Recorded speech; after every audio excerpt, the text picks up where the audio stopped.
English. Abhijnana Sakuntalam. Dushyanta is the hero of Kalidasa's Abhijnana Sakuntalam, Testify. The character of Dushyanta holds a special and elevated place within Kalidasa's canon. He is presented as a calm and immensely powerful Kshatriya king blessed with an all-encompassing humanity.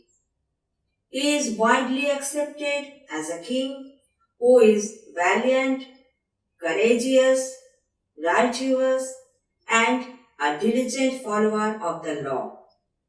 His charioteer compares him to an elephant among men, and Priyambada clearly praises his power of speech and eloquence.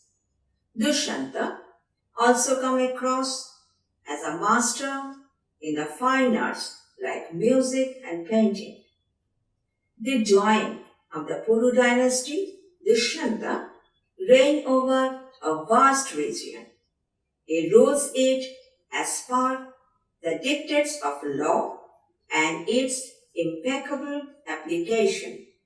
His involvement in his royal duty never interferes in his carrying out of personal and moral responsibilities. He is mindful that the woods-dwelling sages of his kingdom are not perturbed by peril of any kind. His respect for the ascetics is such that even the trees of a hermitage held great significance for him. Although he was about to hunt a deer, he restrains himself, being mindful of the sage's command not to do so. He shades his royal attire and enters the hermitage like a simple man of his kingdom. It is also Dushyanta's nature to fill his coffers with the wealth that was not his. When Dhanamitra, a trader, dies on the high seas, he, Dushyanta, does not forfeit his wealth for the royal treasury, as was the law and the customs. On the contrary, he issues orders to find out if he had any heir, even unborn. When it was discovered that the trader's wife was pregnant with a child, he states that the child will inherit the dead father's wealth. Although he forgot Shakuntala under the spell of Durvasa's curse, he declined to keep the pregnant Shakuntala in his palace till the child was born, respecting her as someone else's wife. This was despite the fact that Shakuntala's beauty enchanted him anew, but he exercised strict control on his passion, knowing or it mistakenly her to be someone else's intended. Right from the beginning of the play, the poet establishes Dushyanta as someone special, gifted with a keen eyesight and of immaculate skill in bow and arrow. His humanity and magnanimity for all are clearly made known during the very beginning. Equally exemplary is his respect for his kith and kin, and unshaken filial devotion. When Karvaka brings him news from the palace about the summons sent by his mother, and simultaneously the news of the demon's disturbance of the heritage's peace reach him, he is drawn by his sense of duty to both. Finally, he sends his Vidushaka to carry out the domestic course, and he himself taken care of the hermitage, prioritizing public good over personal benefit. In the seventh act, we get an example of his all-encompassing magnanimity when he extends his affection to that boy Sarvadamana in Madika's ashram without any knowledge of him being his son. Dushyanta, as a king, is a staunch upholder of the dharma. His strong and responsible rule makes even the slightest transgression impossible. He is also well versed in the rules of courtship. The very sight of Shakuntala fills his mind with strong passion, but he restrains himself from walking on it.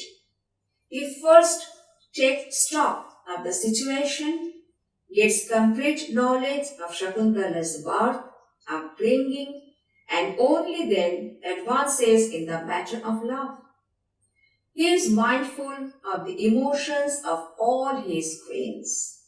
Although the queen Hansapadika tells us that she does not love all queens equally, but she also tells us that he gives great amount of attention to each and ensures that one is not insulted or slighted in another's presence.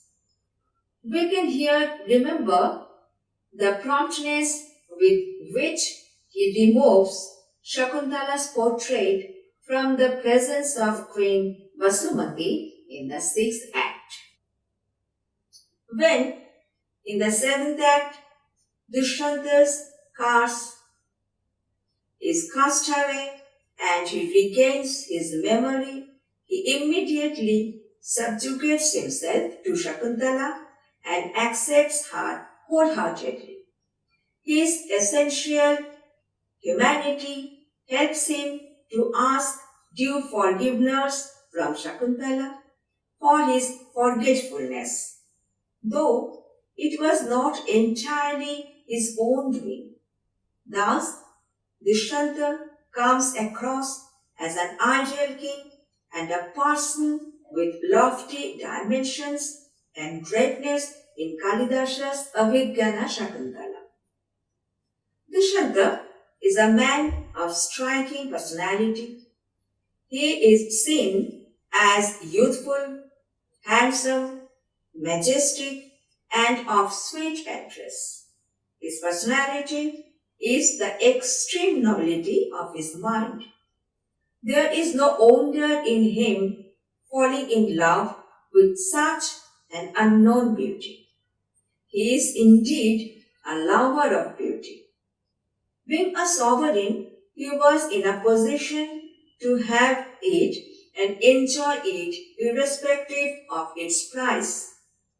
But at the same time, he maintains the dharma of his great Puru pedigree. Otherwise, it was impossible for an ordinary man to check his first burst of love. Another important feature of Dushyanta is his utmost respect for the sages. The king, though himself commanding universal respect, has unbounded reverence for the sages.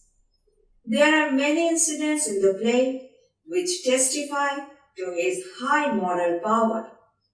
He was so brave that even Indra, the lord of the gods, sought his help. His love for Shakuntala, though carnal to a certain extent, is deep-rooted and permanent. His mental affection, after the unconscious dismissal and rejection of Shakuntala, is so touching as to give a full idea of what his real feelings were. His filial love finds a forceful expression when he sees a young boy playing with a lion. The king greets the boy, amazed by his boldness and strength. Later, he gets astonished and thrilled when he discovers that the boy is his own son. Thus, Dushyanta's character is exalted by the imagination of the dramatist Kalidasa.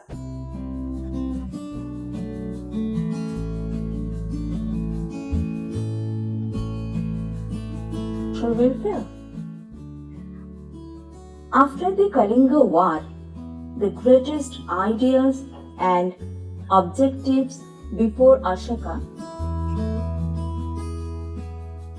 For more updates, subscribe the channel and click the bell icon below this video.